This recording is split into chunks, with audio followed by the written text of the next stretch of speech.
Ramadhava Kunja Bihari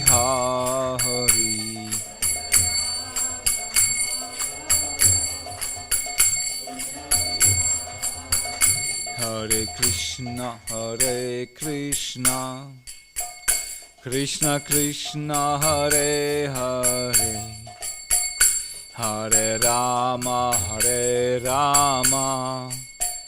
Rama Rama Hare Hare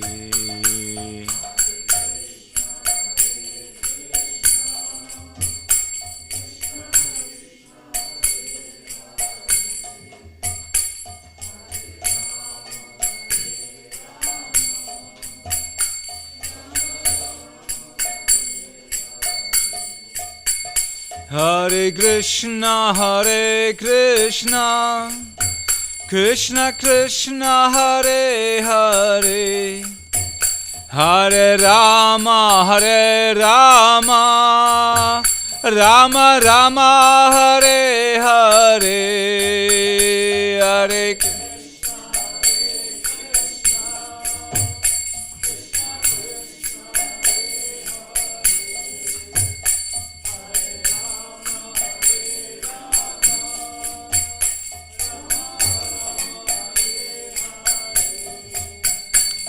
Hare Hare Krishna Krishna Krishna Hare Hare Hare Rama Rama Rama Hare Hare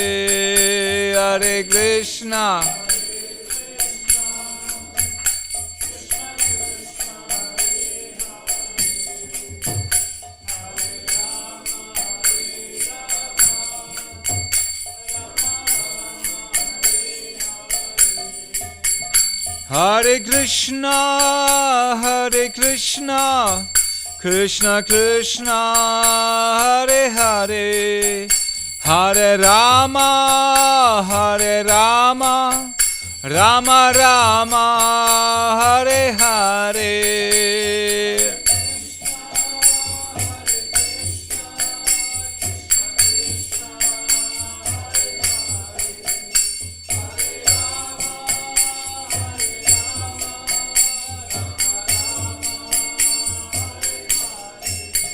Jaya Radha Madhava Radha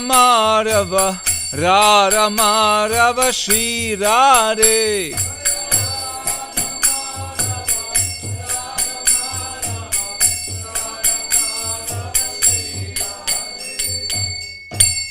Shri Shri Radha Madhava Ki Jai Shri Shri Phalat Lakshmi Singhadev Ki Jai Srila Prabhupada Ki Jai Anandi Koti Vaishnava Vrinda Ki Jai Gaur Premanandi Hari Hari Bol Hare Krishna. Suddenly the alarm motors went in.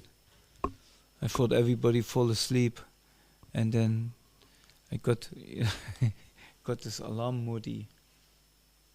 Rising higher.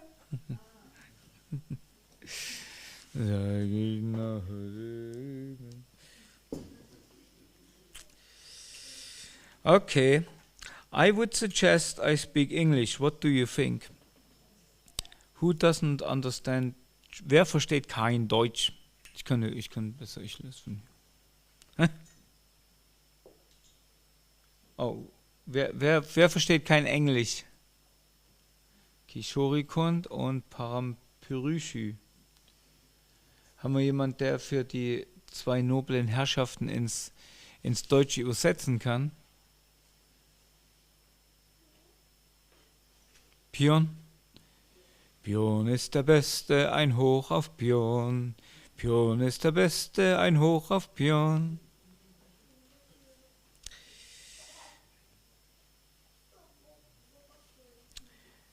Okay. Om Namo Bhagavate Vasudevaya.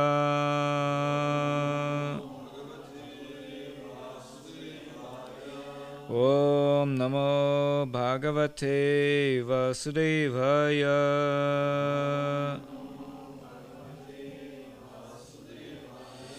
Om Namo Bhagavate Vasudevaya.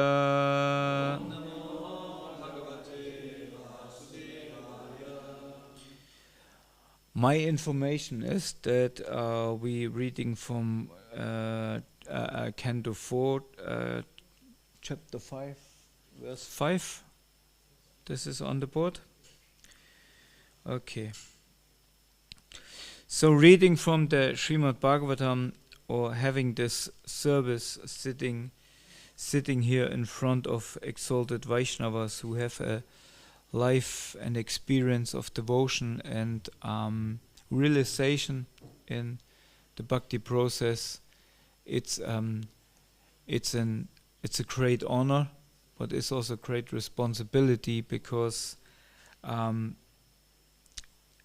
I've been put, or the speaker is put in the position to speak about the Srimad Bhagavatam, and what the speaker has to do is, first of all, ask for the blessings of the devotees around, to give him the right understanding or the right attitude that he can sit on the Vyasasan in a matter of service and not a matter of enjoyment or something special. It's a service that we serve the Srimad Bhagavatam, and in this way that the Bhagavatam comes alive, and then in your life, with the inspiration of this day's discussion on the Bhagavatam becomes alive in you or in all of us.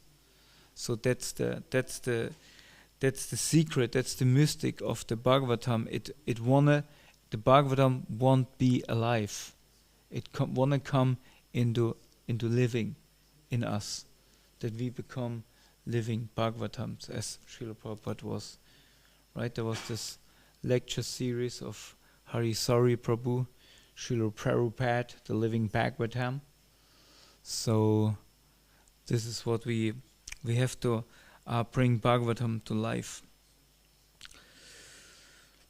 Okay.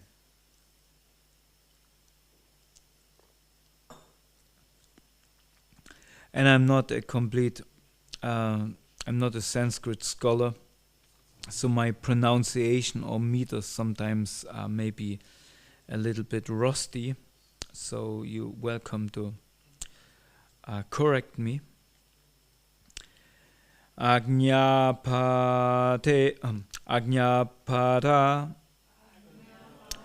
evam kupitena manyuna ajñapta evam kupitena manyuna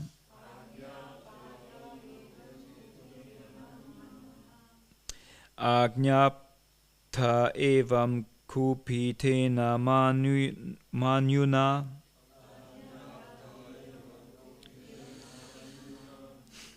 sa deva devang parichakrame vibhum sadeva devam parichakrame vibhum sadeva devam parichakrame vibhum mene tatamannam asanga ramhasa mene tatatmanam asanga ramhasa mene tatatmanam asangarashama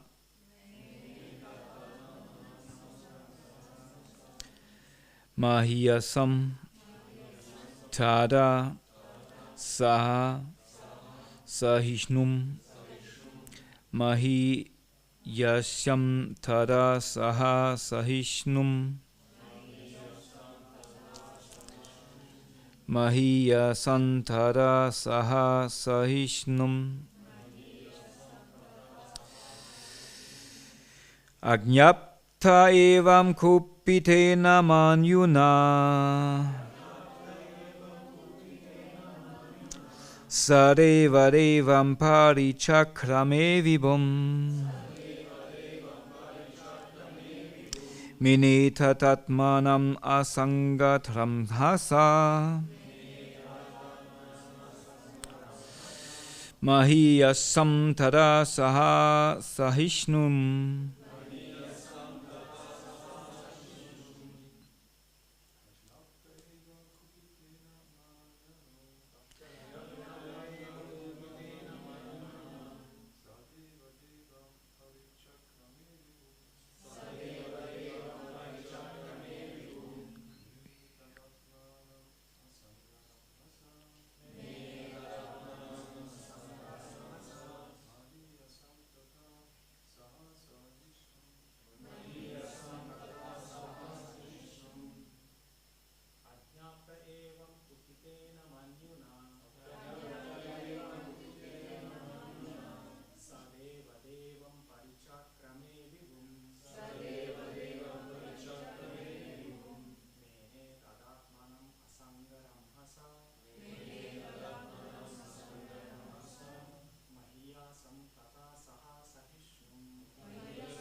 Ladies.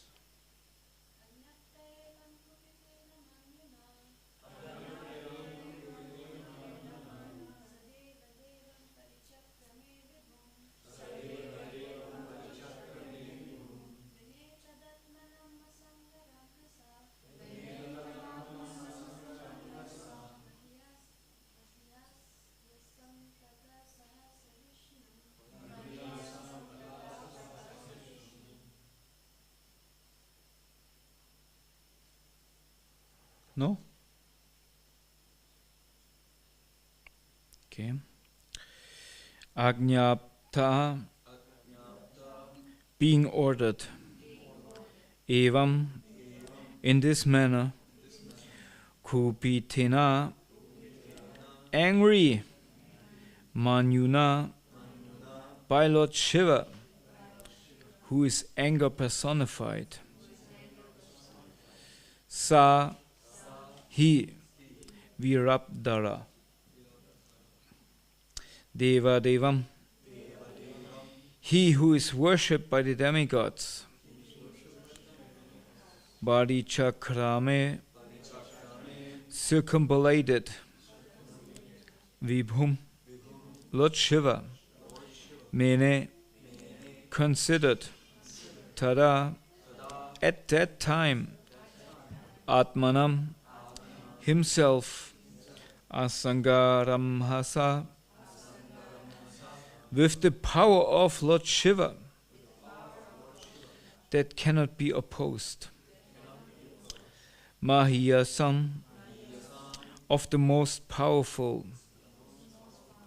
Tata, my dear Vidura. Saha, strength. Sahishnum, capable of coping with. Okay, I would say we reading the next Sanskrit verses, and then we make the verses in English all together, and then we come to the translation. And Viyamana Saturutra Pashadir Prisham Nadabdir Vyanadat Subai Ravam Utyamya Shulam Jagat Anta Kantakam Sampratravat Goshana Bhushanang Krihi. Verse 7. Atat Vidyo Yat Jamana Sadasya Kakubhyu Udicham Prasam Kriyam Renum Tamakim etat kuta etat rachabut iti tvija padnyascha datu. And verse number 8, and then we have a purport to this. Vadanavanti nahi santi dasyanva prachina parhir chivati hokratanda gavona kalyanta idam kudoracho loko duna kim pralayata kalpade. Okay, we start from verse number 5. Maitreya continued, my dear Vidura, that black person was the personified anger of the Supreme Personality of Godhead, and he was prepared to execute the order of Lord Shiva. Thus, considering himself capable of coping with my power offered against him, he circumambulated Lord Shiva. Many other soldiers of Lord Shiva followed the fierce personality in a tumultuous uproar. He carried a great trident, fearful enough to kill even death, and on his legs he wore bangles which seemed to roar. Verse number 7. At that time, all the persons assembled in the sacrificial arena, the priests, the chief of the sacrificial performance, and the brahmanas and the wives, wondered where the darkness was coming from. Later they could understand that it was a dust storm, and all of them were full of anxiety. Verse number 8. Conjecturing on the origin of the storm, they said, there is no wind blowing and no cows are passing, nor is it possible that this dust storm could be raised by plunderers, for there is still the strong king Barhi, who would punish them. Where is this dust storm blowing from? Is the dissolution of the planet now the occur? I must drink something so dusty. Okay. Now we have a purport here by His Divine Grace A.C. Bhaktivedanta Swami Srila Prabhupada Ki Jai. Specifically significant in this verse is Prachina Bahir Jivati. The king of that part of the land was known as Barhi, and although he was old, he was still living, and he was a very strong ruler. Thus there was no possibility of an invasion by thieves and plunderers. Indirectly, it is stated here that thieves, plunderers, rogues, and unwanted population can exist only in a state of kingdom where there is no strong ruler. When in the name of justice thieves are allowed liberty, the state and kingdom are disturbed by such plunderers and unwanted population. The dust storm created by the soldiers and assistants of Lord Shiva resembled the situation at the time of the dissolution of the world. When there is a need for the dissolution of the material creation, this function is conducted by Lord Shiva. Therefore, the situation now created by him resembled the dissolution of the cosmic manifestation. Om Agnanati Mandasya Kinanan Chanashalakaya Chakshu Umidam Yena Tasmai Shri Gurave Namaha Sri Chaitanya Manopistam Stabidam Yena Bhutale Svayam Rupakadamayam Dadati Svaparantikam Jaya Shri Krishna Chaitanya Prabhu Nityananda Sri Advaita Gadada Shivasari Gaura Bhakta Vrinda Hare Krishna, Krishna Krishna, Hare Hare, Hare Rama, Rama Rama, Hare Hare. So we have here a series of verses, what follows an event, what took place in the verses before. since long time we spoke about what happened to Sati, right? Sati gave up her body in a fire created by her invoking the fire element in her body. Jai Jai Shishi Palat Lakshmi Shingadev Bhagavan Ki Jai. We all bodies composed out of 5 different elements, and fire is one very crucial element in the whole creation. And since our bodies are part of this creation, we have this element fire in us. And by special yogic practice, what Sati was capable of, this element can come more into existence. We all know that according to Ayurveda, all the different life airs and the elements we are composed of, they play a role. So there can be a disorder of the fire element in the body, or sometimes we maybe have to kind of fire up the fire element in our body to get rid of other elements or who are taking over.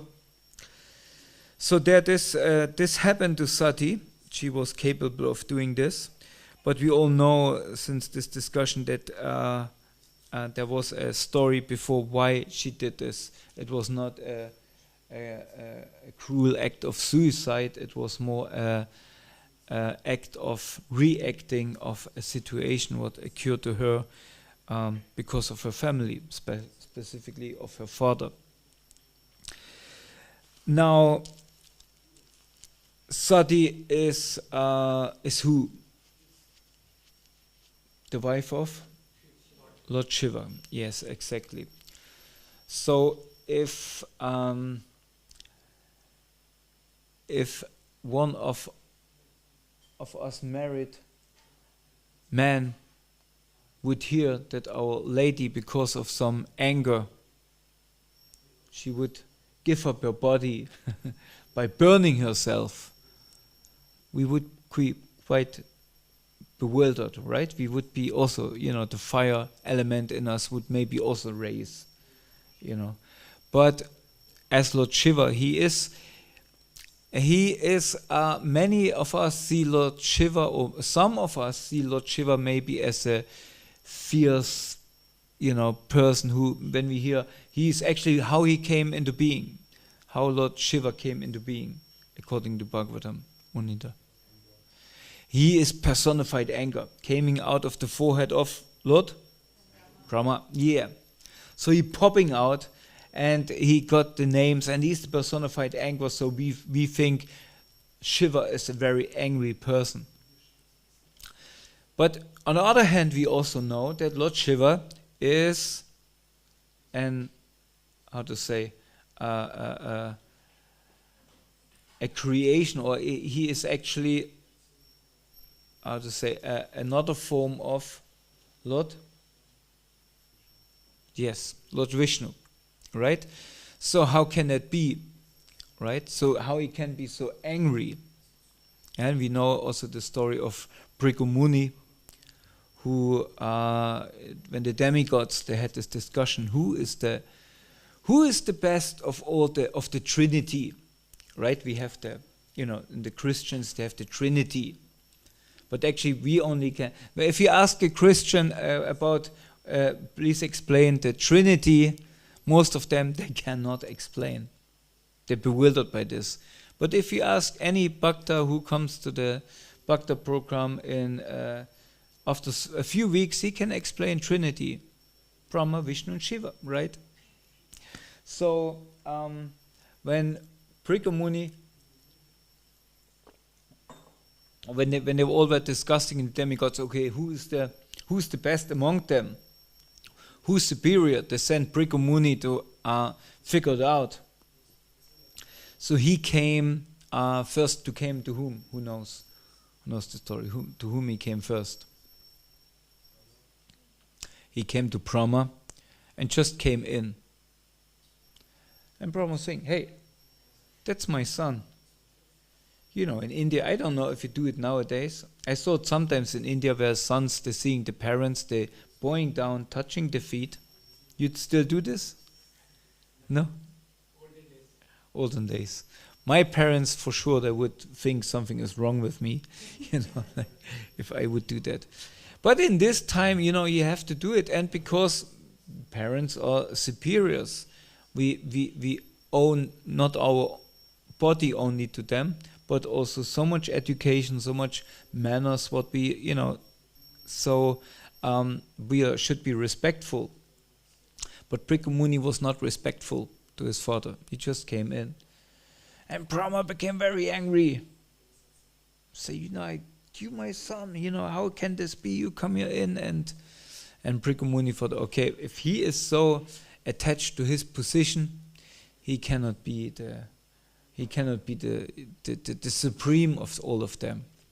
And then he came Lord Shiva, and of course, then if Bhikkhu is his father and Brahma is also the father of Lord Shiva, then it's his brother, right? And with your brother you can act casual. Oh? But if you start to insult your brother, we all know that Shiva looks always a little bit. We said before, and we said sometimes he looks like a nowadays punk, right? The skulls and smeared with ashes, right?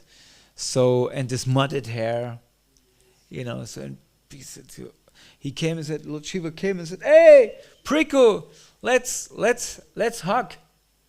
And Bhikkhu was, ooh, not at all, just put on clean clothes. I'm Brahminic, look at you, cremation crowns, skulls, that's disgusting, and it's dirty, it's filthy. Muchi, right? So, no, thanks. No, thank you, no. And then Shiva, he became a little bit emotional in this moment, because actually Shiva, when he gets angry, he does it as a service. He does it as a function, right? He does it as a service. Otherwise, he's very peaceful. But in this moment, he became emotional. And he started to chase after Shiva. And then Parvati had to come and say, hey, it's your brother, it's okay. He's younger, he's little naughty. Just go in meditation again. Okay, and Shiva came back in meditation. And then he came to Lord Vishnu, and he said, okay, I insulted Brahma by what? Huh? Not offering obeisances, so by action, right? By some misbehavior here, okay? And then how he insulted Lord Shiva, huh? By words. That's, it's quite something. He can say, okay, this, maybe he forgot to offer his obeisances to Brahma or whatever happened, but this was conscious. He went really to Shiva and consciously offended him, right? And then by Lord Shiva, he thought, okay, now I make a real action. Vishnu, sorry. Now I make a real action. And he, how you say in English? He started to run. And he jumped, and then he kicked Lord Vishnu on his chest. Now Lord Vishnu, Lord Vishnu is not, Lord Vishnu is always relaxed, or he's the most relaxed personality. And how he's relaxing the most? Huh? Yoga Nidra, yeah, but where does he do his Yoga Nidra? He's laying on a couch. A couch is made out of what? Out of a snake. And then what, that he even can more relax? Lakshmi massages lotus feet. Not bad, huh? When you come at home from work, that would be not bad, huh? You sit on the couch, your wife comes, massage your feet. Maybe you do, I don't know. So, and then this guy comes, this individual, and kicks him on the chest. That's quite cross attack, or? But Lord Vishnu said, oh, sorry, my chest is so hot, like a thunderbolt. I hope you didn't hurt yourself. Right? This is quite confident, oh God, he hopefully he didn't hurt his foot. And then Prabhu said, "Oh, that's a great reply. I didn't, I thought he's for sure will chakra, and he was prepared of that. Well, no, he said, hopefully you didn't hurt yourself." And said, okay, that's the best. Shiva, Lord Vishnu is the best. So though Shiva is very angry, he does this as a sort of service. He destroys the universe as a service. And that would be, if somebody tells you, okay, your service is to become angry, it's also not bad. Some people have an anger problem. I get angry quickly sometimes. No? Then I feel the fire element is shooting up. No? So, but Shiva, he can control this. So when he found out that this happened to Sati, he stayed cool in meditation, because this is also his service. In order to fulfill his position as Shiva, he always have to be absorbed in the lotus feet of Lord Vishnu. Hare Krishna Charu. Hare Krishna Gopi Gita. So that's also his service. And then in this moment when he get the order, now the creation has to wind up, then he does this. But till this point, he has to be cool. But you cannot be cool as a husband. You cannot be cool if your wife is more or less brought to that point that she burns herself. So you have to do something, right? So in this way, Shiva separated his anger, and he created a being what is black in complexion, has fire red eyes, and he started to walk toward the arena of Daksha. And now we have this scene from the other side where we're entering here. We know now what happened on the side of Lord Shiva. Now the camera, the angle of the camera turning around 180 degrees. Now we're looking from the angle of the sacrificial area of Daksha, and all the priests and everybody was there. They're looking now and seeing, what is this dust storm? What's happening here? And they say, it's not, there's no wind actually. Where this dust is coming from? There are no cows around. Why cows around? Because cows, when they come, they're raising dust with the hooves. And actually, if you Brahmin and you want to be clean, in order to take a shower, if you don't have water, one way of becoming clean is you bathe in the dust raised by the hoofs of cows. Of cows. Not bad, or? You can do that. In the morning we go behind the cows and chasing them over the field, and then you spare the soap and the towel. So, but there are no cows around. And this is where Srila Prabhupada, he goes into it in his purport. And we have still a powerful ruler. We still have a powerful king. So what does it mean? If we have a powerful ruler, then there are no rogues and thieves who can come to plunder. Because this is also a sign, if some horde of, normally, if there's a war, one king opposes another king, they're meeting somewhere on kind of a battlefield. It's like a closed area, like a football field or something like that, or cricket field, right? It's like a closed area, and there they fight. They don't go over this area. They don't go and suddenly kill the citizens, or somebody who is not involved in the war. They don't start to kill farmers. They don't start to kill women, children, something like that. No, only kshatriyas kill kshatriyas. That's the rule. If you're going to the football match, you can also not just say, "Oh, I know how to play football," and run on the field and start playing football. Right? You have to be acknowledged by the team that you're part of the team.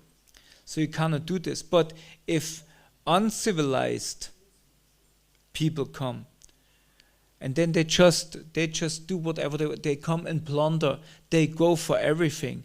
They go for the farms, they go for the farmers, because there is the food, right? This is what you're doing.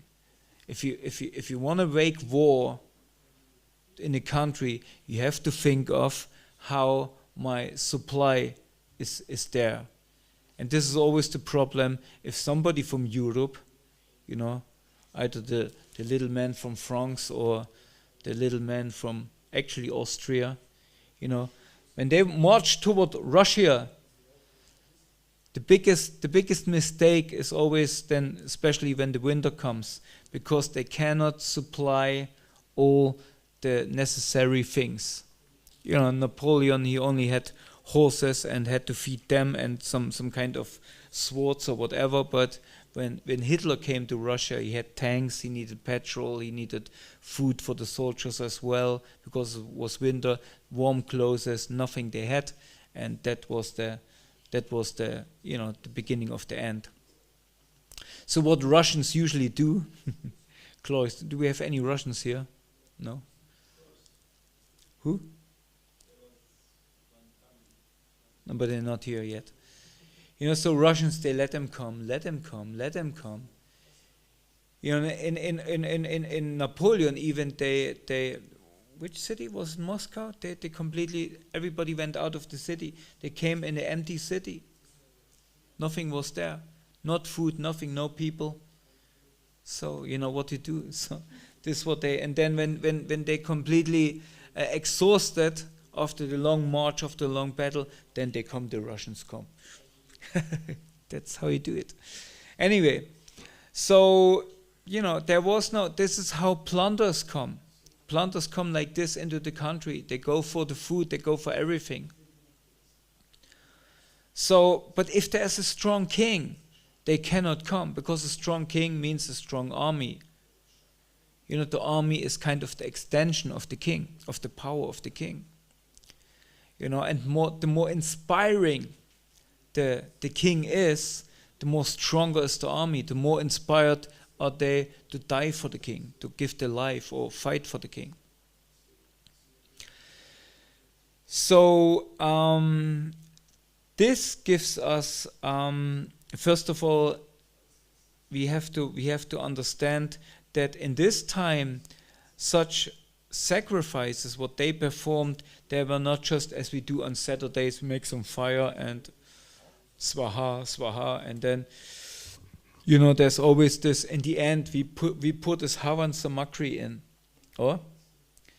And the devotees are very excited when the fire is shooting up in the air, right?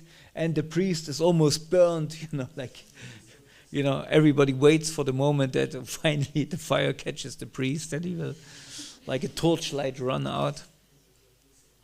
So, but actually, that's just show. The Havan Samakri is not to make an explosion or something like that, because it's just spices, offerings, what goes along with the offering. But it's kind of everyone's Haribo, when the fire comes up.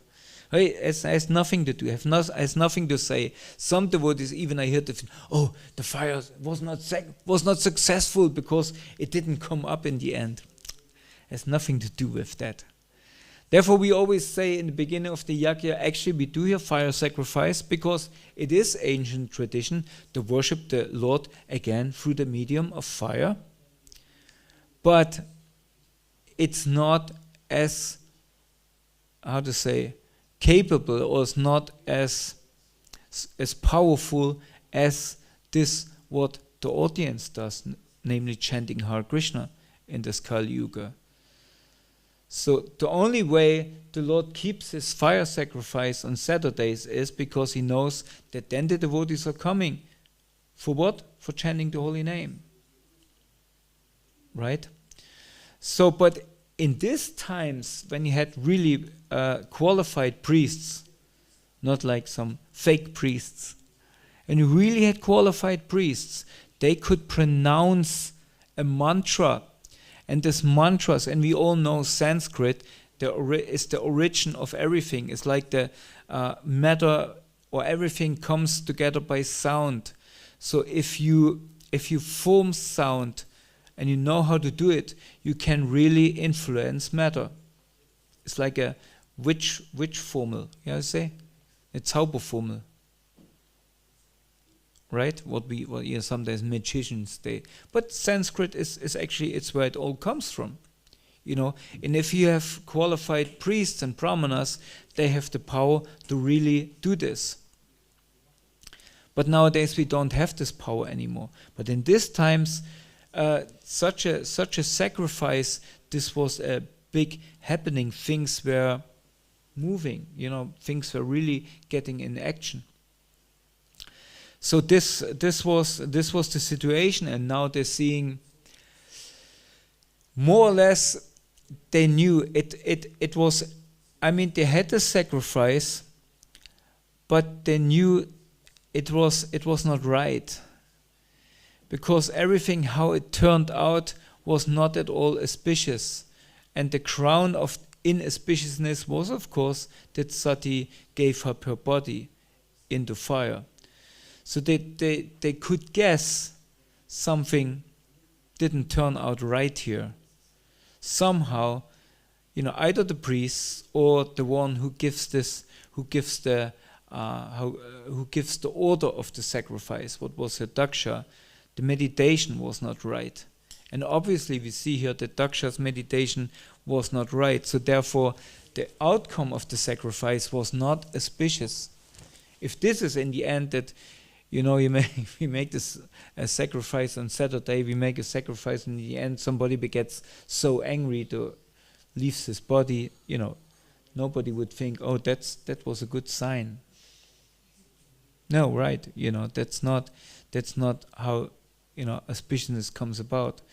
So they must have known something went wrong here. And then they could also guess that Sati, they know who was Sati, they know to whom they were married, she was married. So, and they could guess that Shiva somehow or other had to react. Right? So, and therefore they became immediately anxious, they became frightened, because they knew things will go wrong here. Now, from this moment, the events will turn. Right?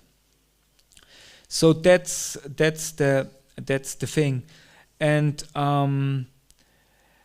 the main thing for me is here what Prabhupada points out, because Prabhupada goes especially on this exact point on the strong ruler, to point out how important it is to have a strong ruler.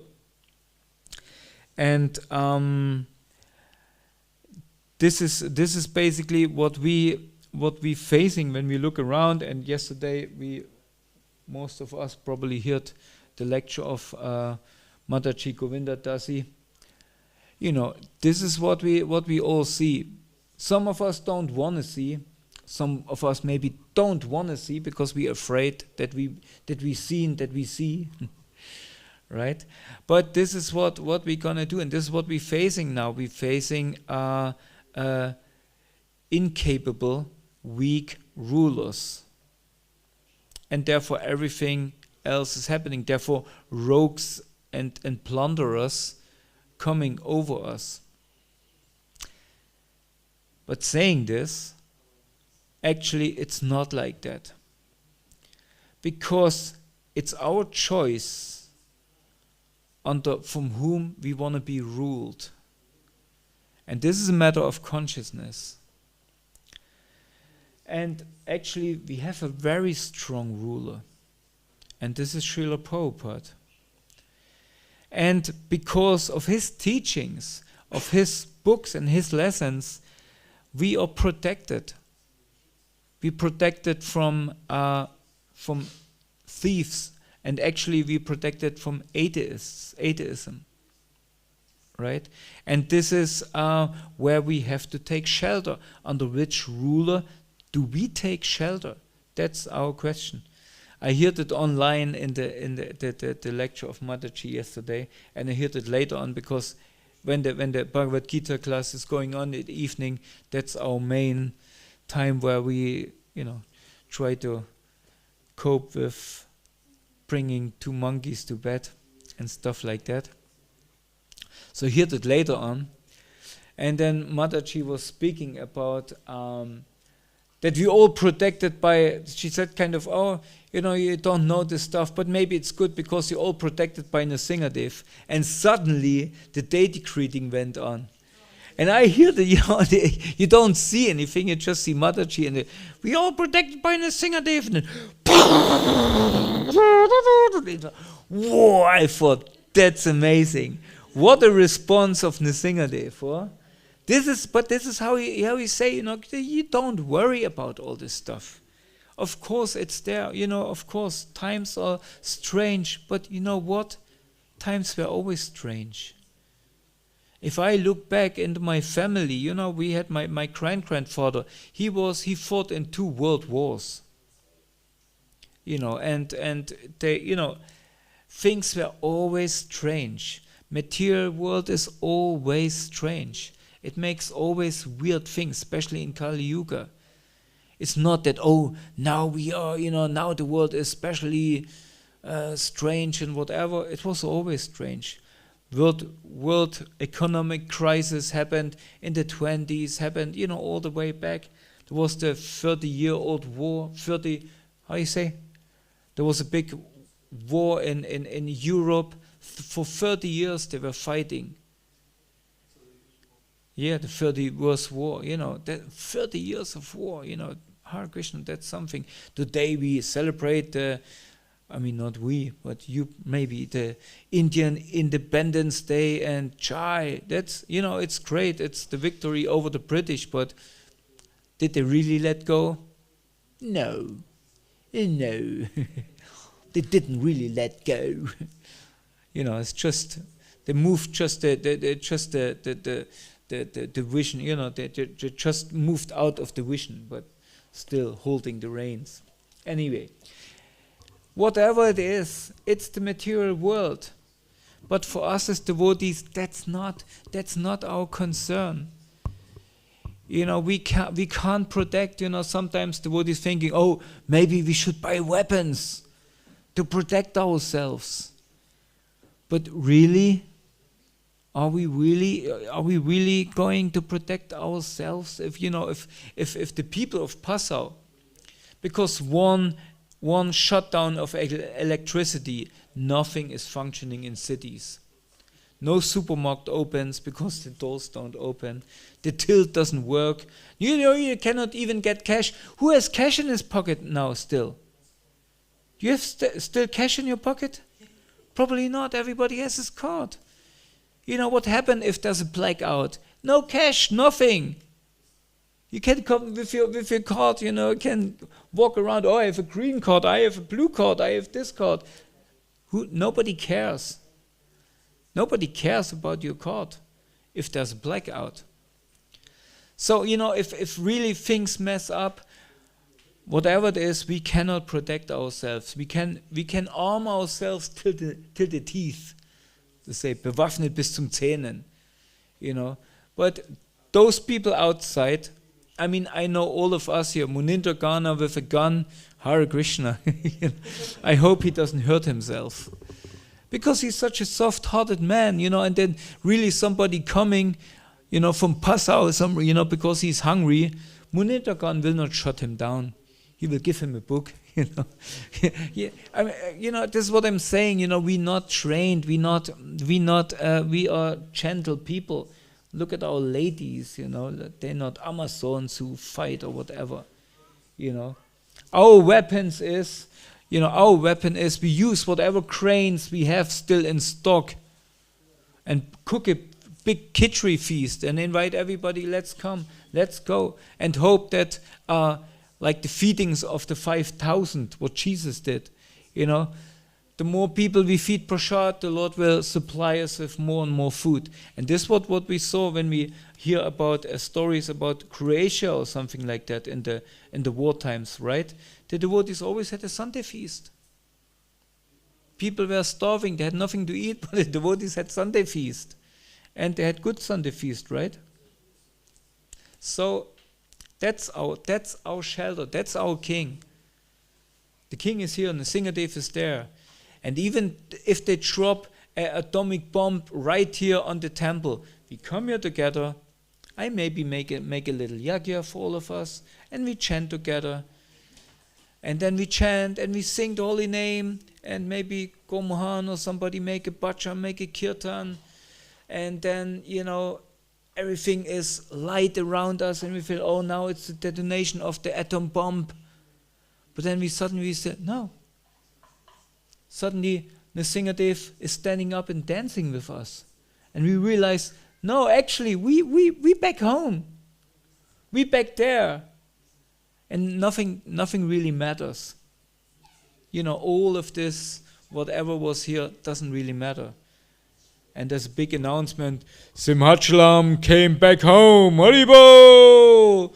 And we're dancing and we're having a party there and think, okay, how we can serve now? Who is cooking for the Singadev? Who is making garlands? And you go outside and there's a beautiful, wonderful lotus flowers and everything growing. And Kishore Kun thinks, I never made a garland of lotus flowers. They're so fragrant and everything. This is our goal. There's where we want to go. There is where we should invest. This is our investment. My opinion. And this is our ruler, Nrsingadev with his commander-in-chief, Srila Prabhupada. So whatever it is, we just have to stick together as a community and take shelter amongst our king. So now the translation changed. I think I spoke also enough what came out of me. I'm not so knowledgeable that I can back everything up with Shastra or something like that. I'm just trying to reveal what, by the mercy of all of you, is in my heart. And this is my only shelter, so the community of devotees, it's the only thing what keeps me alive, because what else do I have except my family, my family sitting here and there, and the expanded family, what is all of you. So I'm very grateful that I can be here, and I'm asking you, please give me your blessings that we can continue staying here and somehow be useful. Hare Krishna. May there any corrections or questions?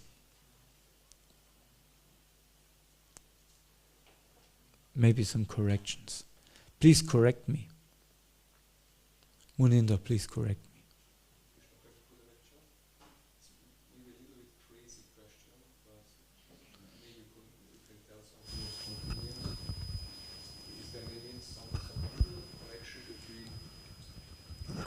Between Shiva and Narasimhadev, because it's of angry, a little bit of anger. Is there a connection between Shiva and Nrsingadev? I mean, so far I know not really, but I mean somehow for sure. But of course, is there a connection? I mean, because Nrsingadev is a form. I mean, or it's a form of Vishnu, and Vishnu is a form of Krishna, and Shiva is an expansion of Vishnu. So, of course, is there a connection, but I don't know if this satisfies you. I don't maybe understand your question really. I was taught about the aspect of anger, because Lord Narasimhadev is also appearing of anger, and Shiva is also a part of appeared of anger. But well, yeah, Brahma appears out of the navel of Lord Vishnu, and out of the forehead of Lord Brahma appears Shiva. So in the end, I mean, Lord Nrsingadev Vishnu, Krishna, is the source of everything, so also the source of all anger. But he, in Krishna, he becomes angry if his devotees are attacked, so therefore he takes up this form. Krishna doesn't care, when Putana came, Putana didn't want to harm anybody except Krishna. So Krishna also didn't make a big thing out of it. He just sucked the life air out of her, because he was concerned of her, and he gave her the liberation as a mother. Right? So he was not angry. But when Arishtasura came and started to threatening the inhabitants of Vrindavan, Krishna became angry. He became angry with Arishtasura and killed him quite strongly. Indra, I mean, he is trying to kill all the Brijbasis. That's quite something, That's actually, this was Arishtasura also was trying to do. Right? But Arishtasura actually wanted to go for Krishna. His goal was Krishna, but Indra was on a power trip in this moment. But he's also his devotee, so Krishna didn't kill Indra, he killed his pride, and set him back in place. But Krishna is the source of all anger. So maybe how you told that actually the duty of Shiva is like to use anger in a duty, and by Nrsimhadev it was also like a duty, but it was held to protect his devotee, and by Shiva is to make another material arrangement, service. Yeah, it's his rasa. If somebody on the street attacks you, Nrsimhadev is there. You can be sure of that. I have personal experience of that. In Regensburg, some little guy with a long beard and something and stand in front of me. I just distributed a book to and this person was still standing there. And then this guy came and said, "I told you already, you should go off here. What are you doing here still with your books?" Probably he saw Sharadvan before. People think, they see somebody on the street and they think they saw you, but it was actually there's somebody else from the van or whatever. Yeah. Have this experience? Yeah. All the time. So I told you already, blah, blah, blah, blah, and he was yelling at me, and I immediately said, "Namaste, not a singer." And he said, "You don't have to sing." And then he started to kick in my legs with his legs. I think he was also. Did he punch me? I don't know. He was starting to really be violent, and he started to sing the Nrsimhadev Pranam, and then he went off. And this person beside me was still standing there with the book in his hand. "What was this?" And I said, "That was my karma." And so so for sure Nrsimhadev is there with us all the time. And if somebody attacks his devotee, he comes. So therefore there's no need to, therefore immediately the deity greeting went off, and Govinda Dasi said, that Nrsimhadev protects. Yes, I'm there, don't worry. So, but it's Krishna in the end. Prahlad knows that's not a demon. Nrsimhadev is not a demon. If you show, sometimes you come with some interreligious people, come here, and show them around, show them all the pictures, and say, "Oh, by the way, that's God." And especially this picture, what do you mean? What do you mean this is God? No, it's Prahlad knows that's sweet little Krishna. That's no one else than sweet little Krishna. Murari is a very sweet little boy, but wait till he is upset and angry. Then the lion comes out. Or Charu. So, Krishna is the source of everything. No? Thank you. Okay. Julian Prabhu.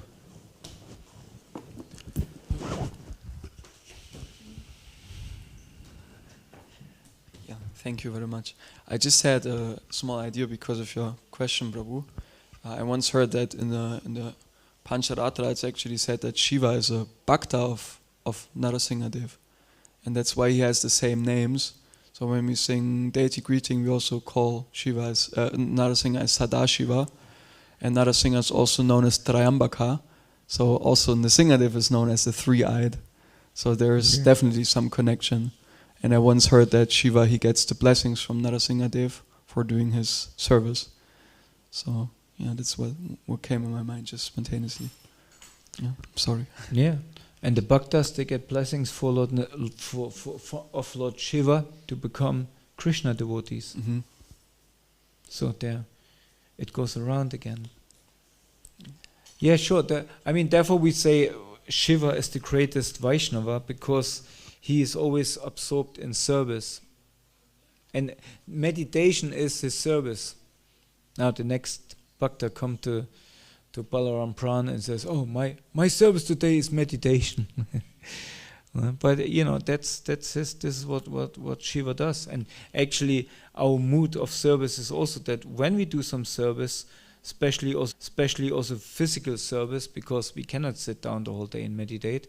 When you do physical service with our hands, with our legs, whatever, our meditation should be always on the connected. We should always try to connect our consciousness with the supreme consciousnness, and always in the mood of how can I serve, how I can serve, how I can do this as a service.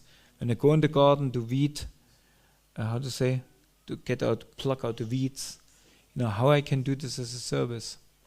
That's my service.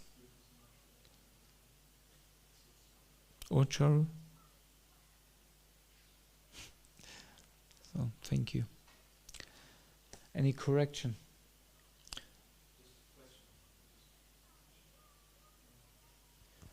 You touched a little bit on the subject of Varnashrama Dharma, and from your... Did I?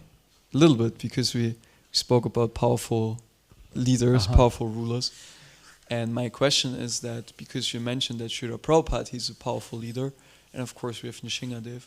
So my question is, do you think that in this way Varnashrama Dharma will be established automatically if we just go on like this, practicing? Was like this question what you asked some time ago to Chai Sachinandana Prabhu, if this is... Well, my answer to this, or my thoughts on this question, what you raised, and also what you raised on this time, a little bit similar, because Varnashram Dharma nowadays manifests differently. A Brahmana nowadays is not the one who comes and is completely Vedic. We saw some I don't know, some days ago, some Prabhu came from South India, and he asked me before they want to do, Sandhya Vadanam in the temple, and then they want to chant Vishnu Sahasranam and this and that, and he was, with South India, it's wonderful, it's beautiful, it's very nothing against it, but, and this is what Prabhupada always points out to us, following rules and regulations doesn't make the perfect Brahmana. The perfect Brahmana makes the realization that I am there for service, and the object of service is the Supreme Lord, and the main thing what I can do in this Kali Yuga to serve is somehow or other infiltrating the holy name into the society, and this is Brahminic. And for this, we can take up any responsibility, anything. Sometimes we have to act as a kshatriya. Sometimes we have to act as a vaishya. When Munindra goes on the street, he has to sell books. So we could say that's Vaishya activity. But it's not. He brings the holy name to the people. Right? And sometimes we have to be Shudra. And this is when Srila Prabhupada, he gave it was 77 or or something in Vrindavan. He gave a series of lectures about Varnashram college, establishing Varnashram colleges. And the devotees were asking similar questions like you. And Prabhupada said, we can do everything. But as if when I show you how to mop the floor, it doesn't mean I become a sweeper. But I instruct you how to mop the floor. In the same way, if you become expert, even, Vaishnava is expert in everything. He can do anything. He's expert in everything because he gets knowledge from the most expert, from Krishna himself. So I don't know if this happened to you as well, when you sometimes you just know things. When you connect that, you know things. You get some inspiration from above. But that's another topic. But our Varnashram Dham is not that we have to look. You know how to bind a dhoti, so pramana. And you have some money in your bank account, Vaishya. Right? That's not how we walk around and divide society, because our Varnashram Dham is, Prabhupada wanted all of us brahmanas. Therefore, everybody, when we get brahminical initiation, nobody, the guru or whatever, nobody, temple president, walks around and says, "Oh, but he is not brahminical." No, he's qualified. He's chanting for 3-4 years. He's good, engaged in service in the community. He comes for class. He chants his rounds. He follows the principles. Let's give him let him become brahmana. Nobody thinks, does he have the qualifications, if he is clean, if he does. No, that's not the concern of Srila Prabhupada. Somebody is sincere in his advancement on spiritual life. He becomes brahmana. And the real brahmana can take any occupation. The only thing is, he should not get trapped by being paid for this.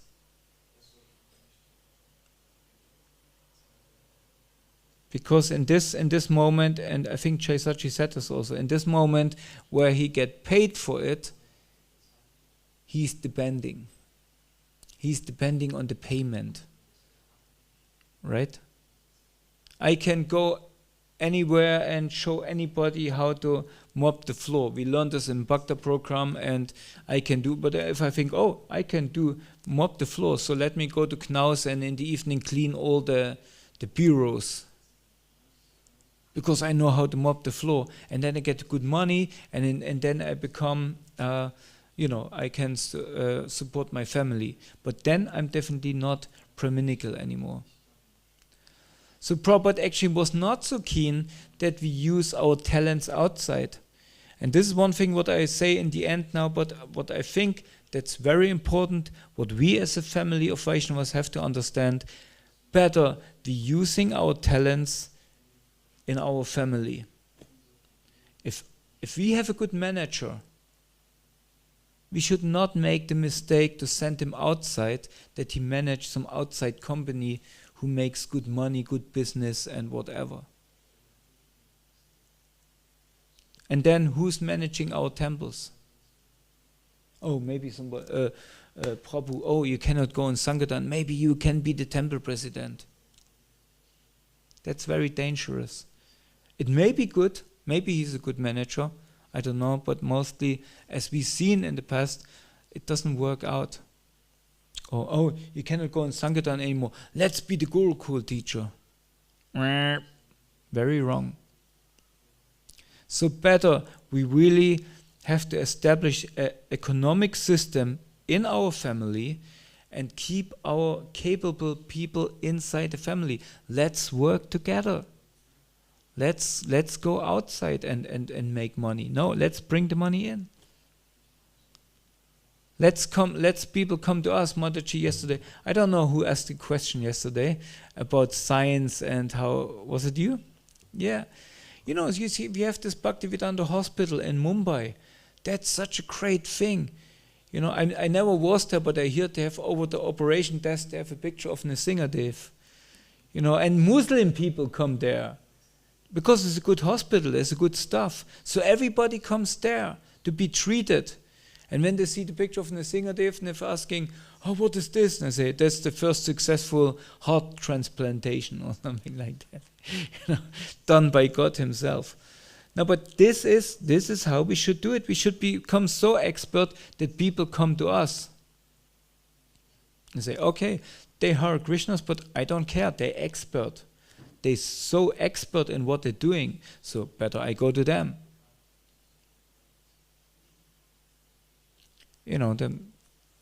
This is how we should actually do it, and then stays for us. We should not work for outside people, and then what is left over is running our society. No, experts should stay here and should help to run our society. And we see how successful it is in Govardhan Eco Village or something, where really praying people, investing their energy in bringing this project up, and everybody who goes there is kind of, wow, amazing. You're clearing water just by plants. Yeah. This is something what nowadays, this is what people are looking for.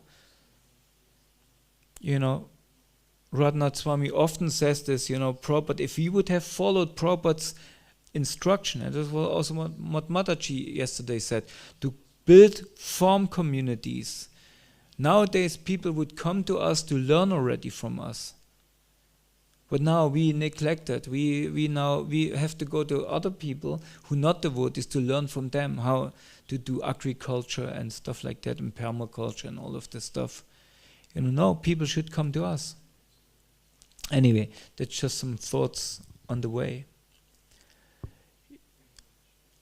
I don't know, it was a little bit around your question. Was okay? Good. Okay, so I didn't get so much corrections. I heard from Vaisheshika Prabhu, he says, I'm live to be corrected. So, and it's always healthy to be corrected. I got corrected today already, but it's always healthy to be corrected and accept correction and say, okay, thank you, I learned something and I will be careful of things now. So if there's anything still, otherwise I quickly say, okay, class over. Sorry for running over time, but I'm sure a very wonderful Nandimukhi Khichdi hot is waiting for you. In this sense, I wish you a wonderful, inspiring day in Krishna consciousness, and I'm happy to spend a life amongst you. Hare Krishna. Srila Prabhupada ki jai. Ananda Kodi Vaishnava Vrinda ki jai. Nitai Go Premanandi Hari Hari Bo. Srila Gurudev